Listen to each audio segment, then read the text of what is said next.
فاطمة بالسادة الزهري. 3 أنجم والزاهر القمري، أبوهم سيد في الخلق قاطبة، بعد الرسول كذا قد جاء في الخبر.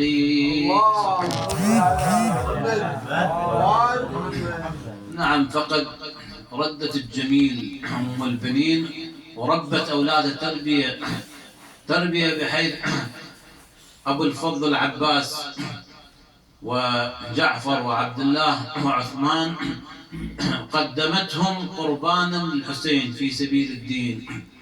نعم، وذلك بعد مقتل الحسين عليه السلام رجعت السبايا وكأني ببشر ابن حلدة: يا نازلين بكربلاء هل عندكم، يا نازلين بكربلاء هل عندكم خبر بقتلنا وما أعلامها، ما حالجوه وأثنة ميتين في أرضكم، بقي 3 لا يزار مقامه.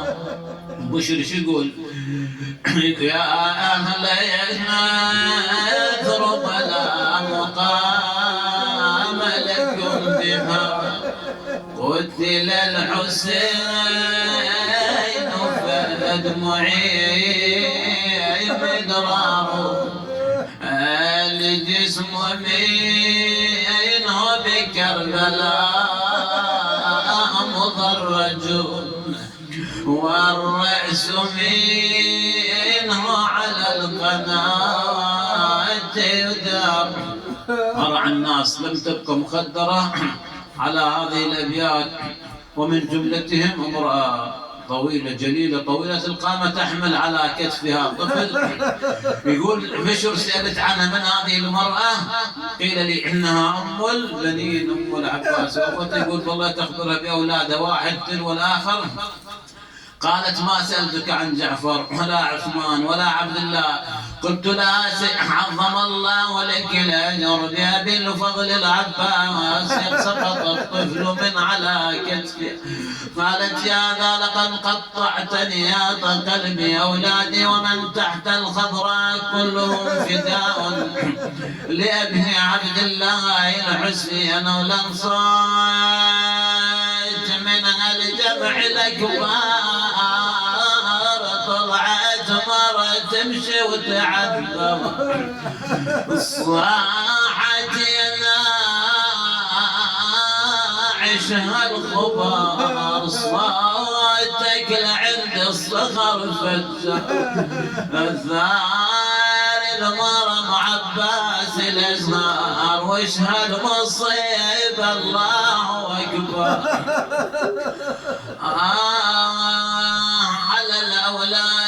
على الأولاد زيد الناحية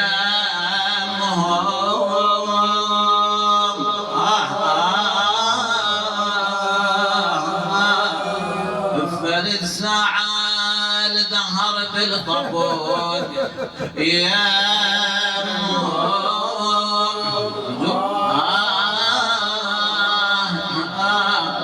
أريد أقصد وجاوركون يم، أريد أقصد وجاوركون يم،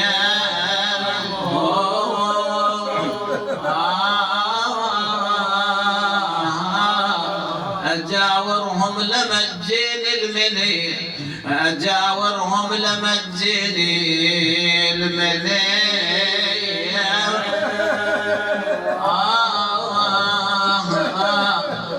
حوار بين زينب وأم البنين. من دخلت عليها أول مرة ما عرفتها، وبعدين قالت: أخبري زينب أن أمكم أن شريكتكم في المصاب.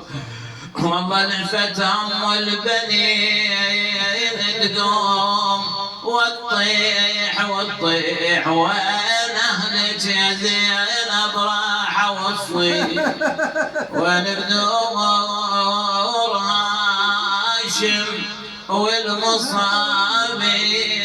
وين حسين والينا المشية تقيلها والدمع يجري من العيون قضوا يم البنين بخطة الكون هو وما بين المطبر ومطعون وبين البلعة مدرسة هشم وبعد صاحت اردن جديد يا والعين عن عباس واولاد الميام هاشم ما قصروا والنعم منهم والله خافين قصروا عن نصرة حسين وعندهم ما بخجل وجهي توسم حاشاهم وعندهم ما بخجل وجهي يتوسم لا يمي تقلي لغاش تقولي نعم ما قصد لا يمي تقلي لغاش تقولي ثالث عام من اخوتي الطيبين وقفوا بذلا وكيل جهدهم دون الحسين وقفوا السور ما دون المخيم شو سولف لك على ابو فاضل وخبريك وقر عيونك بفعله وبشرك مثل الحملات حيدر حمل الشبلي يايت وخلى الغاضر يا بحايا